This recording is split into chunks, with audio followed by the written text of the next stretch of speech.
Welcome back to the Buckeye Breakdown Podcast, where Ohio State is getting ready for Week 3. And we are looking forward to hosting the Tulsa Golden Hurricane at the Ohio Stadium on Saturday afternoon in what should be certainly a game that maybe the Buckeyes are anxious to get back out there and play because of the way last week went. It's been a frustrating week for Ohio State, considering the disappointing loss to Oregon.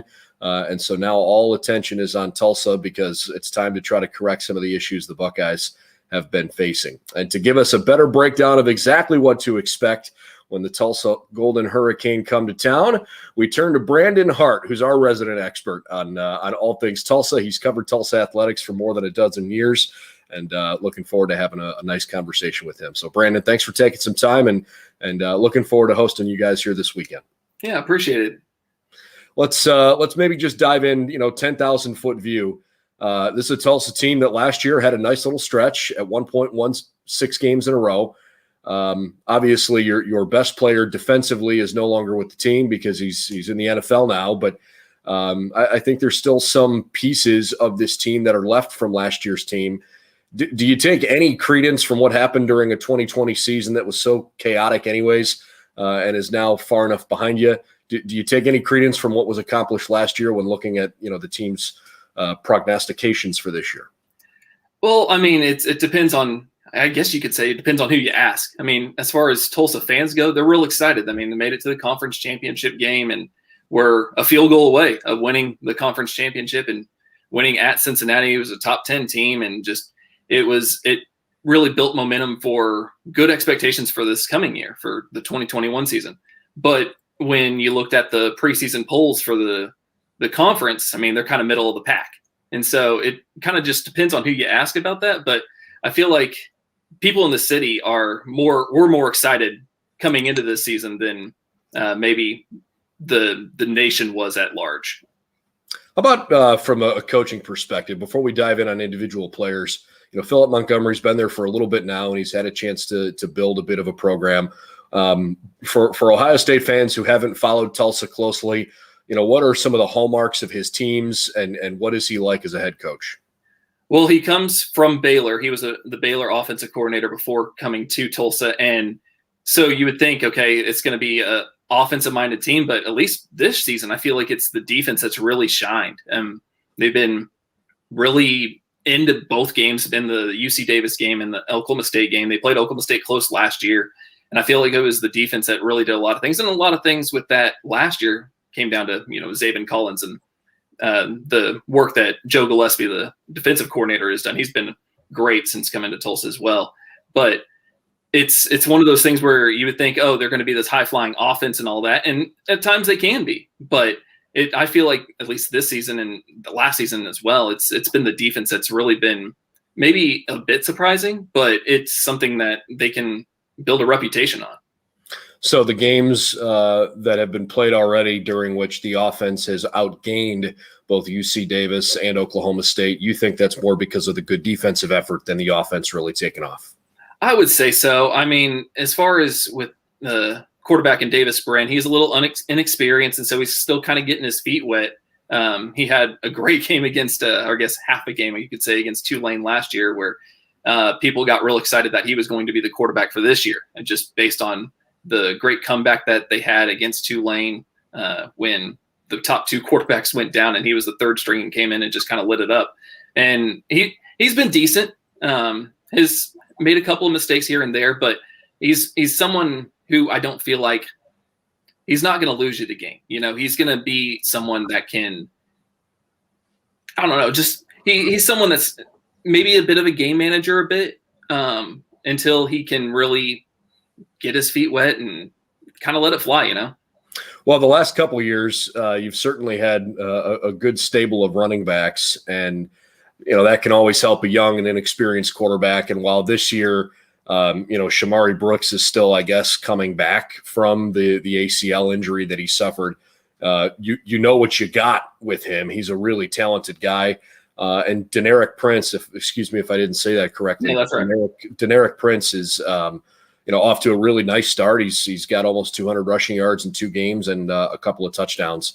How impressive have the running backs been so far in these first couple games? It's good to see that Brooks has been able to come back. I mean, he's a top 5 rusher in Tulsa history. I mean, and a senior. And so it's good to see that he has been someone that has been able to come back from an injury and doesn't seem to have any lingering effects. And then when you have Deneric Prince as well, it's nice to have a 1-2 punch when someone's a little gassed after, playing 5 plays in a row. You can bring the other one in, and there's really there's no step down when that happens. It's a really good 1-2 punch for them. Well, the Buckeyes have certainly seen a couple of pretty good running back tandems so far. I guess week 1, it wasn't much of a tandem. It was just Mohamed Ibrahim from Minnesota. Last week, the combination of C.J. Verdell and Travis Dye was challenging, and as was Oregon's scheme.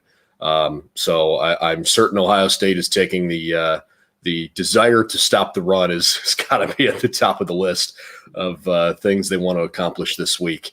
But they can't take lightly on the outside what Keelan Stokes has done, because it looks like this guy, every time he touches the ball, whether it's as a returner, as a receiver, whenever he finds a way to get his hands on it, he's pretty dangerous.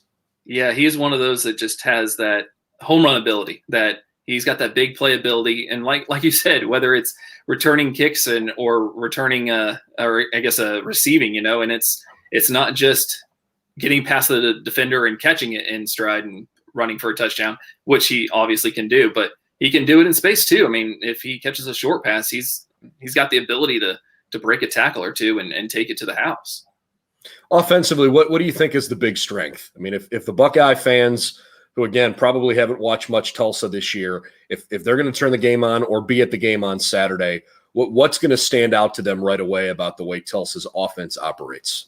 I would say it's the running game. They feel like, you got the Deneric Prince, he's averaging 6 yards a carry. Shamari Brooks is averaging over 5. So I feel like it's the running game, and the offensive line. A lot of those guys are back from last year. They have a freshman All-American at left tackle that obviously is now a sophomore from last year. So, they have a lot of great players on that offensive line, and that just helps those running backs obviously just be able to get 5-6 yards a carry like they do. Brandon Hart, who's been covering Tulsa for over a dozen years, joining us here on the Buckeye Breakdown podcast. We're behind enemy lines on Wednesdays, talking about Ohio State's upcoming opponent with someone who knows them well. Let's jump to the other side of the ball, where you have referenced a couple times that this defense has been better than maybe even expected. Why don't we start with the one guy who isn't there, because he's the most recognizable name on defense in recent history for Tulsa. A unanimous first-team All-American last year. Zaden Collins was the National College Football Defensive Player of the Year. He won the Bednarik Award. He won the Nagurski Award. This guy was a real deal, and there's a reason he's playing NFL football right now. But if there's any way to measure what kind of impact he left on the program, can you maybe explain a little bit of that? Man, halfway through the season, Coach Montgomery said during one of the post-game press conferences, he said, no one that he has seen throughout the whole year has affected college football games more than Zaden Collins had. And it's true. I referenced that Tulane game. He had a pick 6 in overtime that ended the game. And just, it was play after play after play like that. And when he said that, he was kind of referencing that maybe he should have been a Heisman Trophy candidate as being the best college football player. And obviously those don't go to defensive players very much, but he really deserved being the defensive player of the year for college football. He was someone that was good in coverage, and he was good against the run. He was good in every single phase that you would like your linebacker to be at. And so he's a huge hole, and he was a guy he's from Oklahoma, from a very small town in Oklahoma. And it was just nice to see that it was someone from that walk of life could succeed like he did and be, a first-round pick. I want to say that I saw, maybe it was Pro Football Focus, I can't remember where I saw it, but he was the highest-rated defensive player for week 1 in the NFL last week. And just that, it's great to see that he has carried that over into the NFL. And so far, obviously it's been just 1 week, but just seeing good success there. He is the pride of the Golden Hurricane for sure. And I think I may have read this correctly. He's the first unanimous first-team All-American from Tulsa since 1965. So it's been quite a while since the Golden Hurricane had a guy of his caliber. And, he's the kind of player that you build statues for or name buildings after, for sure. So I would imagine Zaden Collins is going to be closely tied to the Golden Hurricane program the rest of his career. Yeah, I would not be surprised if they do something along those lines for him at some point in his life. Let's talk about the guys that are there. Maybe we start with Kendarin Ray, who's had a really good start to the year with 19 tackles. He has a quarterback hurry, but give us an idea of sort of his skill set, what he brings to the defense. I mean, it's tackling. I mean, he has, like you said, 19 tackles this year, and that's fourth in the country through these first 2 weeks or so. But the problem is that he's going to be sitting out the first half of this game because he had a targeting penalty, which was a bit controversial against Oklahoma State. It was on a running play that the guy got a first down, and he ducked his head and put it into his shoulder pad helmet area, and they called him for targeting, and of course they review it and they say, okay, yeah, he's going to be ejected, and so he has to sit out the first half of the Ohio State game. And so it's going to be tough that Tulsa's going to have to replace someone like him in the secondary when he's been so good, especially tackling, and that helps with the safeties. They're called a safety for a reason. So to have that last line of defense be a tackler like he is, it's going to be tough to not give up those big plays against a team like Ohio State. Well, the Buckeyes certainly need to find some tackling and some back end of the defense help. So I think Ohio State fans can kind of sympathize with the challenges that Tulsa's going to deal with in the first half. I'm glad you mentioned the targeting thing. I should have set it up that way. Johannes Burnett, another guy who's had a really good start to the season. What do you like about him? Yeah, he's just a guy that can, kind of create havoc all over the field too. I mean, he's someone that has been kind of just everything you ask for from a defensive player like him. He's someone that kind of just goes about workman mentality type of thing. He's been really good so far too.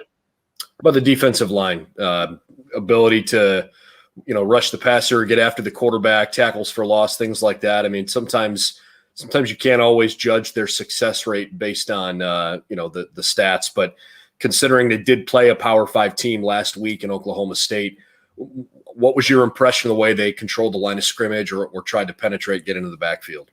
Well, when you talk about the defensive line, the person you got to think about is Jackson Player. He's number 90. And again, like you said, defensive lines, they don't really get a whole lot of the stats because of what their job is. And his job is to clog up that line, and he's getting double teamed constantly.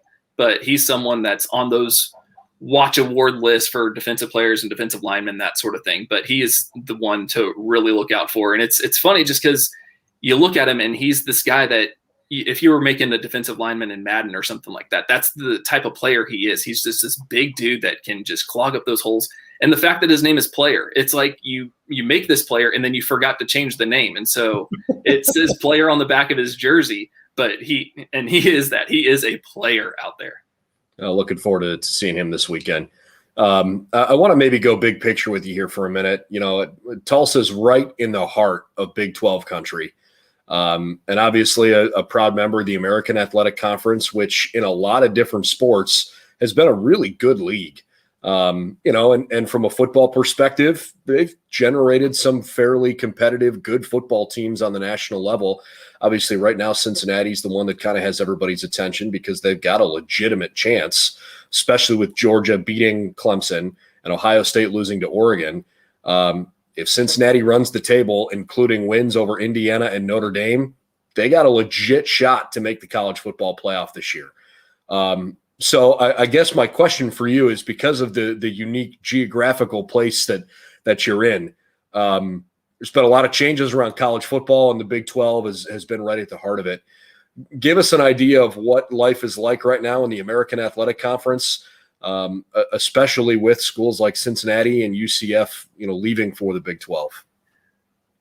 I mean, it's really interesting because of here in Tulsa, you have Oklahoma fans, you have Oklahoma State fans, you have Tulsa fans. And the Oklahoma fans, they're all excited about going to the SEC and everything that comes with that. the OSU fans, they're mad at the Oklahoma fans for leaving them. I mean, Big Brother has left, and they're kind of just left out in the cold. And with those two teams leaving, that put them down to 8. And so there was worry, okay, is the Big 12 going to go away? Is West Virginia going to join the ACC? Is Iowa State going to join the Big 10? I mean, it was a lot up in the air there for a moment. And then with the 3 teams coming from the American and also BYU going to the Big 12, Oklahoma State can kind of breathe a sigh of relief and say, okay, we're going to stay where we're at. We're going to still get to play the teams that we know. We still get to play, Kansas and Kansas State and Texas Tech, those sort of teams that everyone's familiar with. But then you have Tulsa, who, I mean, the Big 12 doesn't need Tulsa. I mean, they kind of have that market already with Oklahoma State. I don't think that Tulsa was ever really an option to join the Big 12, even though it would work geographically. And that's about it, is it would work geographically. I mean, Tulsa is the smallest enrollment in all of FBS. They only have about 3,000 to 4,000 students, which kind of surprises some people. You think people hear of the city of Tulsa and stuff, but they just don't realize that the school itself is really that small. And so, but as far as the teams leaving the American and how that affects Tulsa, it's teams that they really enjoyed playing. I mean, it was with Houston leaving. It's a team that's really been a big rival of theirs in several different sports, be it football and basketball and soccer. I mean, just all these different sports that they have this rivalry with Houston and their proximity to Houston as far as the other teams in the American. I mean, it's not going halfway across the country, going to Central Florida, South Florida, Temple, that sort of thing. So it'll be real interesting to see what the American does to replace those 3 teams, what they want to do with that. Do they try to go even bigger and try to get to 16 teams? I mean, it'll be really interesting to see what the American does as this next domino as far as conference realignment goes. Yeah, I think there's some element of you don't want to overreact, but when 3 of your best programs and best universities have been pilfered away, I think it has certainly left the American in a tough spot. And that's on top of the fact that they lost UConn, recently because UConn wanted to go back to the Big East. But that league has a geographical footprint that makes sense to nobody. But it's a lot of fun, stops. I mean, a few years ago, you're talking about schools that are in UCF's in Orlando, USF's in Tampa, Tulane in New Orleans, SMU in Dallas, Houston, Tulsa, University of Memphis. East Carolina is kind of in the middle of nowhere in North Carolina, but University of Cincinnati. I mean, like some Bulls in Philadelphia. Yeah, but Temple in Philadelphia, right? You've got some schools in some pretty good cities, and I can see the reason for a conference like that working because you've got a bunch of programs that are all kind of on the cusp of being Power 5 schools, but maybe not quite there. But by the same token, you don't really want to water down your product if you lose schools like Cincinnati and Houston and UCF. So as just a college football fan, I'm interested to see what the league does because I'm not entirely sure which schools make a boatload of sense to join the American, but I hope they figure it out because it's a good league, and I'm sure it's very competitive. Yeah, I really wonder what geographically, at least, what they're going to try to do. Are they going to try to add a team in Texas? I mean, be it try to stay in Houston and add Rice to still have that market. Are they going to try to go and be more of an East Coast? Are they going to try to add teams from the Carolinas and say Appalachian State or Charlotte and add another big city like they have with Memphis and Temple and Tampa with USF? Like, are they going to add another city school, so to speak, with Charlotte? I mean, it could be it'll be really interesting. Are they going to do something like UAB then? I mean, that a lot of these teams have come from Conference USA, so it'd be interesting to see if they take one of those teams that are in Conference USA that a lot of these teams have had games with in the past when they were all in the same conference together. Marshall would be another one that would be kind of in that same sort of situation. Yeah, sure. Let's get back just to kind of wrap things up with this game in particular. I recognize that Tulsa is not going to be a favorite by any stretch in the imagination for this game, but I still think they're a worthy opponent for Ohio State. And, if you're a Buckeye fan right now, still kind of reeling after the Oregon loss, the good news for Ohio State is you're playing Tulsa and Akron, Rutgers, and Maryland the next 4 weeks. And so the Buckeyes feel like they can kind of maybe get their feet back underneath them. If you're a Tulsa fan watching this, how would you define success against Ohio State? Is it something on the scoreboard? Is it statistical? Is it, just something that you see? How would you define success this weekend for Tulsa? I want it to be competitive. I don't want it to be, I feel like they've played just once before, and I want to say it was something 48-3 or something like that. And it was close at the beginning of the game, and then it was 2 pick sixes that kind of blew the game out of the water at the end of the first half. But you just hope that they don't make mistakes that are preventable. Ohio State, they're going to make great plays on both sides of the ball. You just hope to minimize those. You hope you don't have some dumb turnovers. They've had some turnovers this year, and some of them have been really unlucky in some unlucky spots that have kind of defined the 2 games so far. But you hope it's not necessarily the score-wise. You'd hope it'd be beat the spread, you could say. But I just would think that let's not beat ourselves. Let's make Ohio State beat us.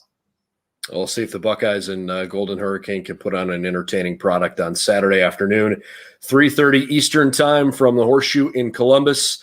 As you mentioned, the second all-time meeting between Tulsa and Ohio State. The first one was just about 5 years ago, 2016, in a game that actually, if I remember correctly, had a pretty lengthy lightning delay before the start of the second half. Yeah, it was pouring rain. Ohio State started to run away with it. Brandon Hart, thank you so much. Appreciate your time and your insight, and looking forward to this weekend's game. Thanks, appreciate it.